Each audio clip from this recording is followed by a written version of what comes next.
ওরে নারী জাতি কমলতি কি বা মন্ত্র জানে, ই নারী জাতি কমলতি কি বা মন্ত্র জানে, আর প্রেমের রশি গলায় দিয়া আস্তে আস্তে টানে। শহরে বাজারে দেখো নারীদের ঢল, এই পর্দাবিহীন চলে তারা করে ঝলমল। নারীরা নিজেকে আশেক বানায়, দেশটায় আজ ধ্বংস হলো নারীর বেপরদায়। আমার দয়ার নবী মায়ার নবী যে দিকে তাকাই বাবা সেই দিকটা সবুজ হয়ে যায়। মরা গাছে বাবাজি ফুল ফুটে যায়, মরা গাছে গাছের পাতা চলে আসে, কারণ বাবা গো আমার নবী যে রহমাতাল লিল আলামিন। হে মুসলমান বাবা, আমার নবীকে মানুষে চিনত, গাছে চিনত, জঙ্গলার হরিণে চিনত রে বাবা। অনেক একজন আলেমরা বলে, কিছু আলেম বলে থাকে একটা হরিণকে বাবা একদিন এক ইহুদি বাবা শিকার করেছে, শিকার করে গাছে বেঁধে রেখেছে।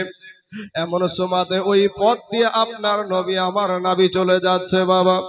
আপনার নবী আমার নবী যখন যায়, মানুষে না চিনলে কি হবে গো? আমার দয়ার নবীকে হরিণে চিনে, আমার নূর নবীকে হরিণে চিনে। ওই হরিণটা চোখের পানি ছেড়ে দিয়া কান্দে আর ডাকে, ইয়া রাসূলুল্লাহ, ইয়া হাবিবাল্লাহ, নবী গো, ও গো নবীজি, আমাকে এক ইহুদি শিকার করে আমাকে এখানে আটকিয়ে রেখেছে গো নবী। আজ 2 দিন হয়ে গেল নবী গো, আমি বড় পেরেশান আছি গো নবী। কারণ হলো ইয়া রাসূলুল্লাহ, ইয়া হাবিবাল্লাহ, নবী গো, আমার বাচ্চাতে 2টা বাচ্চা আছে গো নবী। আমার বাসাতে 2টা সন্তান আছে, ওই সন্তান 2টা দুধ খাওয়ার জন্য কতই না ছটফট করেছে গো নবী। নবী গো, আমি মা হয়ে আমার সন্তানের জন্য আমার কলিজাটা ছটফট করছে গো নবী। নবী, আপনি যদি একটু আমাকে ছেড়ে দেন তাহলে আমি একটা মুহূর্ত ছুটে গিয়ে আমার বাচ্চাদেরকে শেষবারের মতন একটু দেখা করে আমার বাচ্চাদেরকে জনমগার মতন দুধ খাওয়ায় আবার চলে আসবো।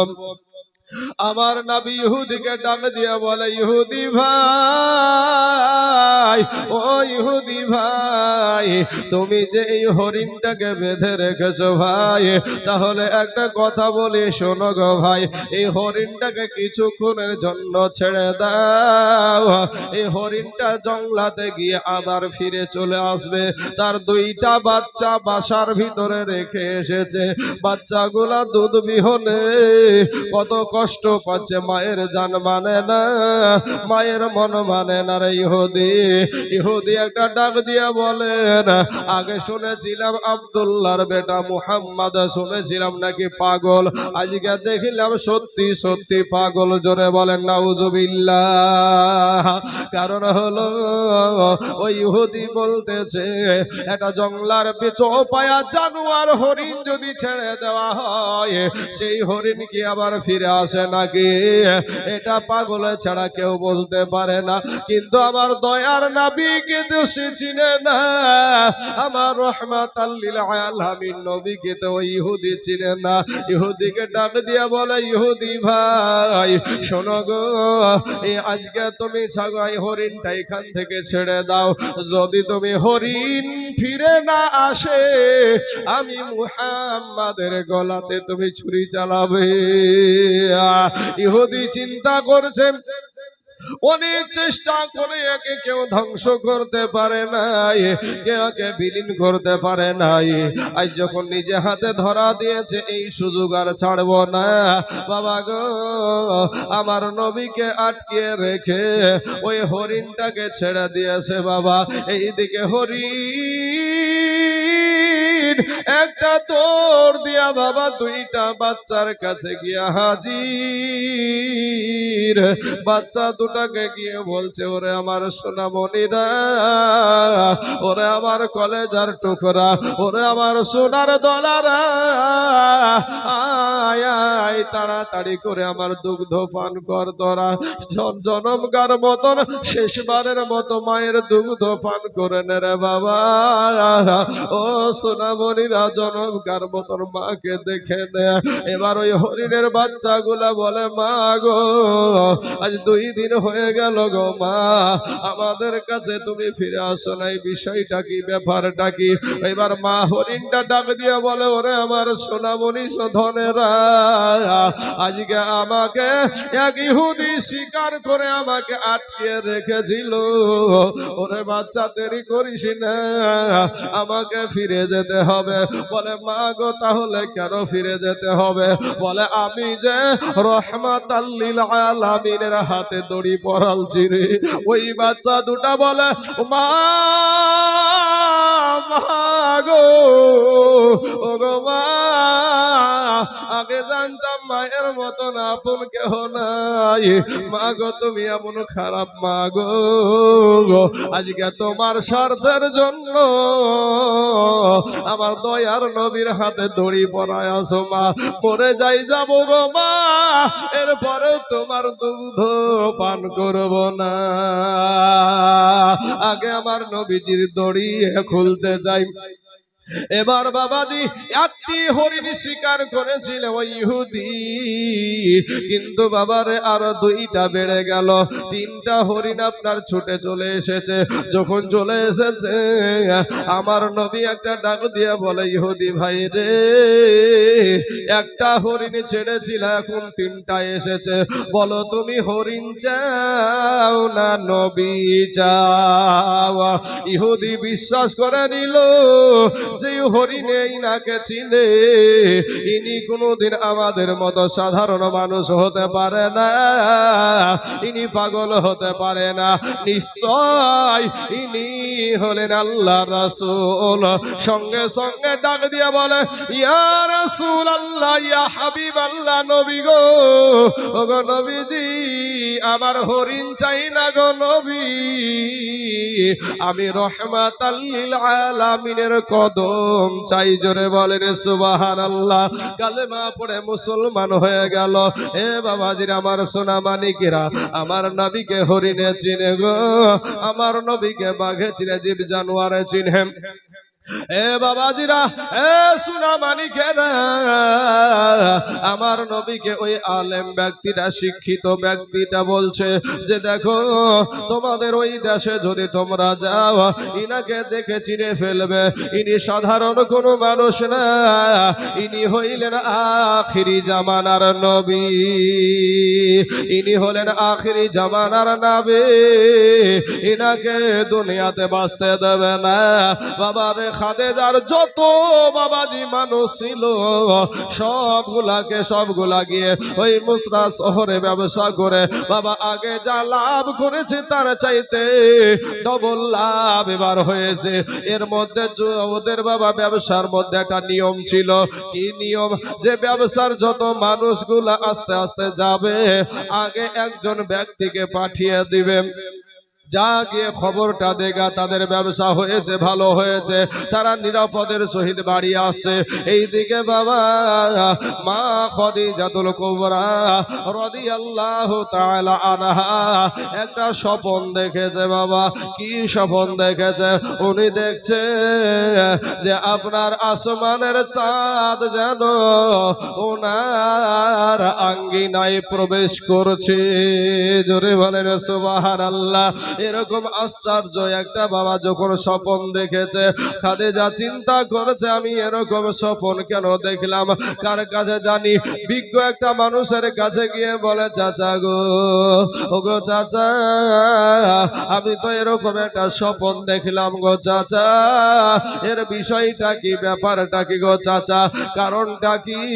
বলে, কি স্বপ্ন দেখেছ রে মা? আমার মা খাদিজা রাদিয়াল্লাহু তাআলা আনহা উনি বলছেন চাচা গো আমি দেখলাম যে আসমানের একটা চাঁদ যেন আমার বাড়িতে প্রবেশ করছে। ওই বিজ্ঞ মানুষটা ডাক দিয়া বলে খাদিজা খাদিজা গো তোমার কপাল খুইলা গেছে গো, তুমি বড় ভাগ্যবান। এটার অর্থ হলো আখিরি জামানার নবীর সঙ্গে তোমার বিবাহ হবে। জোরে বলেন সুবহানাল্লাহ। তার নাম হবে মুহাম্মদ, আর বাবার নাম হবে আব্দুল্লাহ, আর তার মায়ের নাম হবে আমেনা। এই কথা যখন বলল এ বাবাজি, আমার মা খাদিজা রাদিয়াল্লাহু তাআলা আনহার আগেও বাবাজি দুইবার বিয়ে হয়েছিল রে বাবা। একবার প্রথম বিয়ের পরে দুইটা সন্তান হয়। আল্লাহ রব্বুল আলামিন সেই স্বামীটাকে দুনিয়া থেকে নিয়ে নাই, সন্তান দুটাকেও নিয়ে নাই। দ্বিতীয়বার যখন আবার বিবাহ দেয়, দ্বিতীয়বারেও বাবা দুইটা সন্তান হয়। স্বামীও দুনিয়া থেকে বিদায়, সন্তানও দুনিয়া থেকে বিদায়। মা খাদিজা বলে আমি আর বিবাহ করব না। কিন্তু যখন ওই বিজ্ঞ ব্যক্তি বলেছে আখিরি জামানার নবীর সঙ্গে তোমার বিবাহ হবে, এ বাবারা তিনার সম্পর্কে আমার নবী সম্পর্কে যখন এলান করেছে, মা খাদিজাতুল কুবরা রাদিয়াল্লাহু তাআলা আনহা উনি বুঝতে পেরে গিয়েছেন। উনি একটু আপনার চিন্তা করছেন যে আমার বাড়িতে যেই সন্তানটা কুরাইশ বংশের যেই সন্তানটা এসেছে, এর বাবার নাম হলো আব্দুল্লাহ, এর মায়ের নাম হলো আমেনা। কুরাইশ বংশে হলো ইনার জন্ম, আর তিনার বাড়ি হলো মক্কাতে। অতএব মক্কার মানুষ উনাকে আল আমিন বলে ডাকে। তাইলে উনি হয়তো সেই আখিরি জামানার নবী। ছুটে বাড়িতে চলে আসলেন। বাড়িতে আসার সঙ্গে সঙ্গে ওই যে বাবা ব্যবসার মধ্যে থেকে একজন ব্যক্তি আগে থেকেই চলে আসছে বাবা। আগে এসে আপনার একটা ডাক দিয়া বলছেন, আগে এসে ডাক দিয়া বলছেন খাদিজা গো ব্যবসা খুব সুন্দর হয়েছে, খুব ভালো হয়েছে, তবে আপনি আর চিন্তা করেন না। আবার আপনার সেই ব্যবসার সমস্ত মানুষ নিরাপদের সহিত বাড়িতে আসছে। বলে ভাই রে এত তাড়াতাড়ি বিষয়টা কি, ব্যাপারটা কি? বিষয় হলো এটা যে আমরা যেই মানুষটা আপনি আমাদের সঙ্গে নতুন মানুষ দিয়েছিলেন, ওনাকে নিয়ে আমরা চলে যাচ্ছিলাম মুলকে শাম দেশে। কিন্তু আমরা রাস্তার মাঝে একজন ব্যক্তি আমাদেরকে দাওয়াত খাওয়ানোর পরে ওই ব্যক্তিটা বলল যে নাকি আপনি নতুন পাঠিয়েছেন, উনি নাকি আখিরি জামানার নবী, উনি নাকি রহমাতাল লিল আলামিন। ওনাকে যদি মুলকে শাম দেশে নিয়ে যায়, মুলকে শাম দেশের মানুষ ওনাকে দেখে চিনে ফেলবে আর ওনাকে দুনিয়া থেকে বিদায় করে দেবে। এই ভয়ে আমরা কাছাকাছি শহরে আমরা বেচা কিনা করে আবার ব্যাক হয়ে চলে আসছি। তবে একটা কথা শুনেন, আগে যা লাভ হতো তার চাইতে দ্বিগুণ লাভ হয়েছে। জোরে বলেন সুবহানাল্লাহ। মা খাদিজাতুল কুবরা রাদিয়াল্লাহু তাআলা আনহা চিন্তা করছে তাহলে তো ইনি সেই আখিরি জামানার নবী, ইনাকে আমার মাল নিয়ে পাঠায় আসি। একটু লজ্জিত ভাব বাবা রে। এবার পথের দিকে মা খাদিজাতুল কুবরা রাদিয়াল্লাহু তাআলা আনহা আপনার তাকায়া আছেন, কখন আসবে আমার মুহাম্মদ, কখন আসবে, কোন মুহূর্তে আসবে। এই রকম ভাবে বাবাজি আপনার তপস্যা করছে, অপেক্ষা করছে। এটা দূর থেকে আপনার তাকিয়ে দেখছে এক টুকরা আকাশে মেঘ। কোন জায়গাতে আকাশে মেঘ নাই বাবা, এটা সাদা আবহাওয়া। আমার নবীকে যেন ছায়া করে আছে। জোরে বলেন সুবহানাল্লাহ। নবী যখন রাস্তা দিয়ে চলছিলেন, পাথরে যেন বলা বলি করছে, পাথর রে রাস্তা থেকে সরিয়ে যা। আমার নবীজির পায়ের তলে যদি পাথর পড়ে পড়ে আমার নবীকে যদি ব্যথা লাগে, আমার নবীকে ব্যথা লাগা মানে আমার আল্লাহকে ব্যথা দেওয়া। জোরে বলেন সুবহানাল্লাহ। এটা রাস্তার পাথরেও নবীকে চিনে। আপনারা বলবেন তাই হয় নাকি? শুনেছেন অনেক মৌলবীর মুখে আবু জেহেল হাতে পাথর নিয়ে নবীকে বলেছিল, ও মুহাম্মদ, তুমি যদি আমার হাতে কি আছে বলতে পারো, তাহলে আমি কালেমা পড়ে মুসলমান হয়ে যাব, আমি কালেমা পড়ে মুসলমান হয়ে যাব। আমার নবী আপনার নবী বলেছিল, ও আবু জেহেল গো, ও চাচা শোনো, তোমার হাতের ভিতরে কি আছে আমার বলা লাগবে না, ওই পাথরে বলে দিবে আমি মানুষটাকে। আবু জেহেল মনে মনে চিন্তা করছে, তাহলে তো ভালোই হয়, পাথরে তো কথা বলতে জানে না, পাথর কোন রকমের কথা বলতে পারবে না, আর যখন কথা বলতে পারবে না একে মিথ্যা বানায়া দিব। আবু জেহেল বলল, ঠিক আছে তাহলে ভালোই হয়।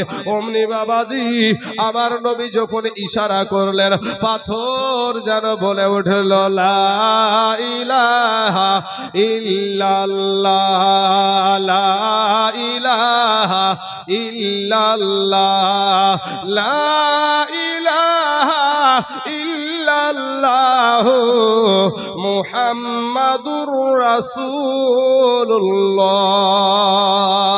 আমার নবী যে আল্লাহর রাসূল, আমার নবী যে আল্লাহর প্রেরিত রাসূল, এটা পাথর যখন সাক্ষী দিল, ওই আবু জাহিল পাথরগুলা ছুঁড়ে ফেলে দিয়ে বলছে, ওগো মুহাম্মদ, তুমি যে এত বড় জাদুকর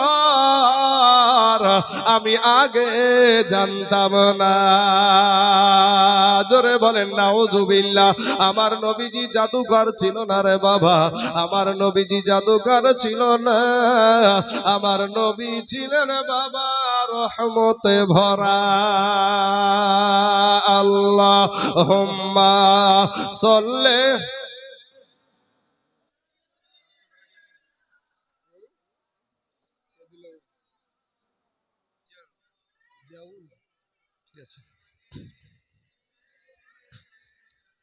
মাওলানা মুহাম্মদ সাল্লাল্লাহু আলা মুহাম্মাদিন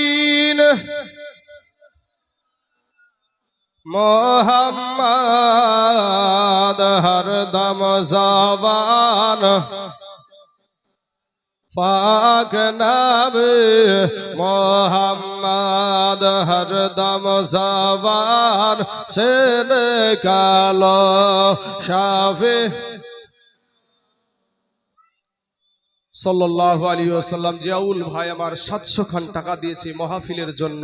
আল্লাহ গো, তার দানকে তুমি কবুল করে নাও। আল্লাহ তার রুজি রোজগার আল্লাহ তুমি বরকত দান করো। আল্লাহ তাকে হালাল রুজি খাওয়ার তুমি তৌফিক দান করিও। আয় আল্লাহ, আসমানি বালা, জামিনি বালা, রুহানি বালা, সমস্ত বালা মুসিবত থেকে আল্লাহ তুমি হেফাজত করিও। সুবহানাল্লাহ। নারায়ে তাকবীর, নারায়ে রিসালাত। বেনামে একজন ঠিকাদার ব্যক্তি 5000 টাকার দাতা, জোরে বলেন জিন্দাবাদ। সুবহানাল্লাহ। বেনামে দেওগতে এই গ্রামে বাড়ি 5000 টাকা দিল মাহফিলের লাগি। ইয়োগো আল্লাহ দয়াময়, দয়া যে করিয়া ঠিকাদারের 5000 টাকা নাও তুমি কবুল করিয়া। ইজিগাসাতে যে নিয়াতে করে গেল দান কবুল করিয়া নাও গো রহমান। কেউ যদি চলে যায় এ গানা বেগানা ক্ষমা করে দিও আল্লাহ জিন্দেগির গুনাহ। আমিন সুম্মা আমিন।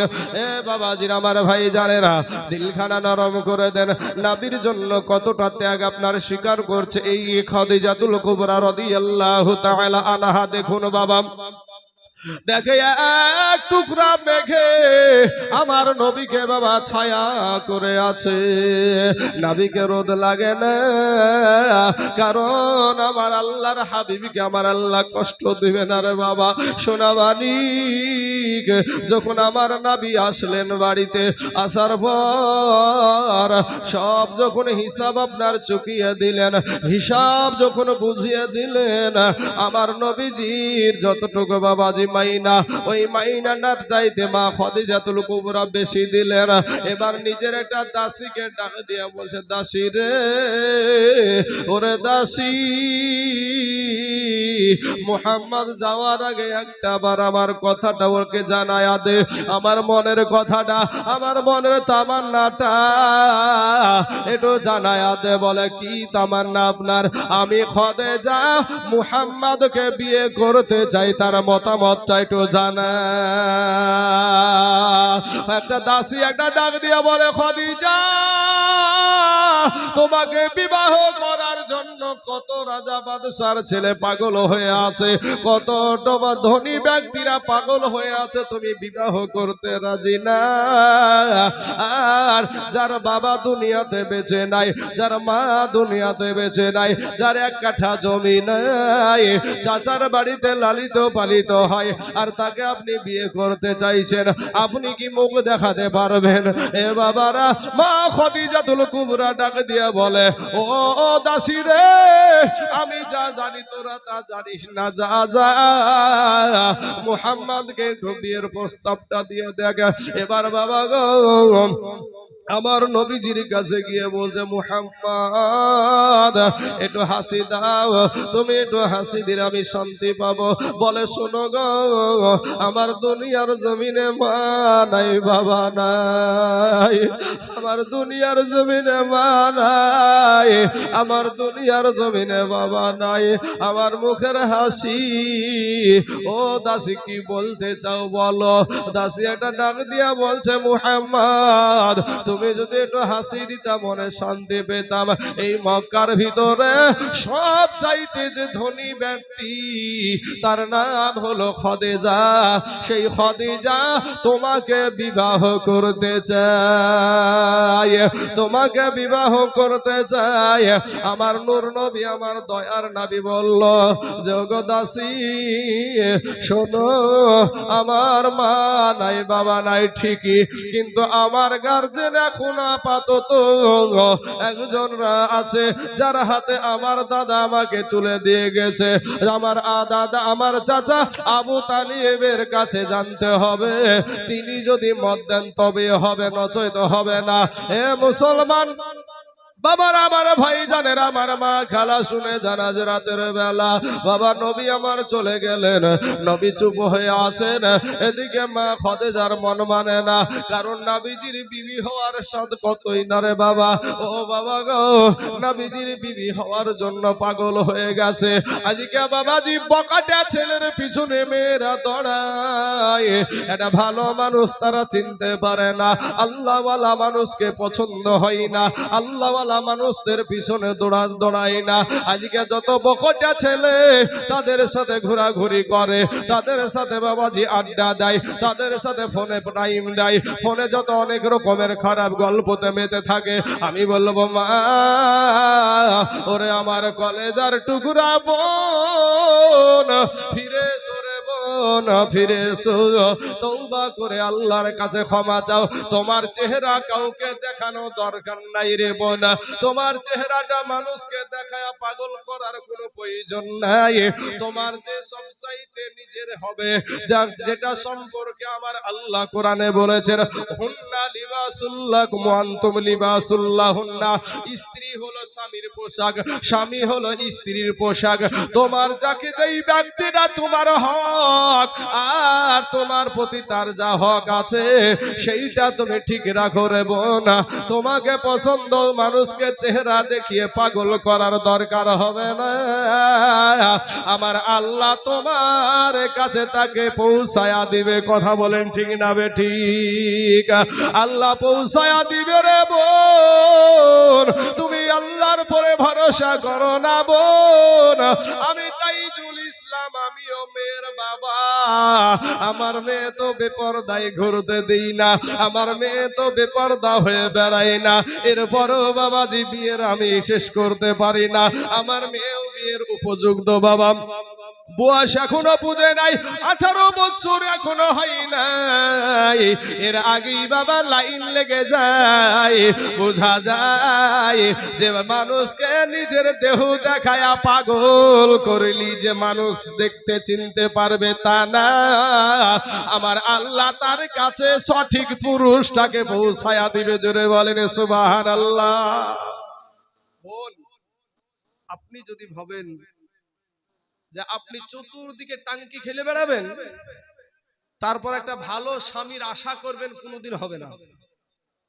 আর পুরুষ ভাইয়েরা যদি মনে করেন যে আমি বিয়ের আগে 10টা প্রেম করব, 10টা প্রেম করার পরে একটা ভালো বউ নিব, জীবনে কোনোদিন পাবেন না, কোনোদিন পাইতে পারেন না, আশাই করেন না। আপনি যেই রকম মাল, আপনার জন্য সেই রকমই মহিলা আসবে, আপনার কপালে জুটবে। আপনি যতই যাই করেন না কেন, আমার আল্লাহর কথা, আপনি যেরকম আপনার বিবিও সেরকম হবে। আপনি যদি ওই রকম হন, আপনার বিবিও জানবেন যে ও আই বড় কালে ওই রকমই ছিল। আপনি আই বড় কালে যেরকম করছেন, আপনার বিবিও ওরকম করছে। আর আপনি যদি আল্লাহওয়ালা হন, আপনার বিবিও আল্লাহওয়ালা হবে। জোরে বলেন সুবহানাল্লাহ। ভাবিয়েন না বাবা, শোনা, আজ যুবকরা ছোটাছুটি করে বেড়াও তোমরা, ভাই রে, আজ আখিরাতের কথা ভুলে গিয়েছো, দুনিয়াটাকে আপন করে নিয়েছো। আমার আল্লাহ একটা জান্নাতি পুরুষের পিছনে ৭৭টা হুর দিবে, আর ওই হুরেরা যদি অন্ধকার রাত্রিতে আসমান ফুটো করে যদি আপনার দুনিয়ার জমিনে যদি তার আপনার একটা আঙ্গুল বেরে করে দেয়, তো গোটা দুনিয়াটা আপনার আলোকিত করে দিবে। জোরে বলেন সুবহানাল্লাহ। এত সুন্দর তাদের চেহারা হবে, এত তাদেরকে দেখতে এত সুন্দর লাগবে। আর দুনিয়ার যে নারীর পিছনে তুমি দৌড়াচ্ছ, সেই নারীর হাইজ আছে, নেফাস আছে, মিংস আছে, সেই নারীর গায়ের গন্ধ আছে, ঠিক না ঠিক ভাই? হ্যাঁ, তোমাকে নারীরা যদি একটু তোমাকে সুযোগ দেয়, তুমিও ভাবছো যে পেয়েছি রে স্বাদের জিনিস, হ্যাঁ, আর নারীরাও ভাবছে যে আমি এই করি, বোধহয় যেতে হবে, আমার বোধহয় বিয়ে শাদী হবে না। আরে বাবা, আল্লাহ যার যেখানে কপালে লিখবে সেখানে তো হবে। এখানে ওখানে ছুটিয়ে নামার বোনেদেরকে বলবো, বোন, তোমার মা বাপের মুখ মান সম্মান ইজ্জত রক্ষা করো। তোমার মা বাপ, তোমার কারণে তোমার মা বাপের মাথা নিচু হয়, এরকম কাজ করিও না। এর জন্য কবি বলে, ওরে নারী জাতি কমলতি কি বা মন্ত্র জানে, ই নারী জাতি কমলতি কি বা মন্ত্র জানে, আর প্রেমের রশি গলায় দিয়া আস্তে আস্তে টানে।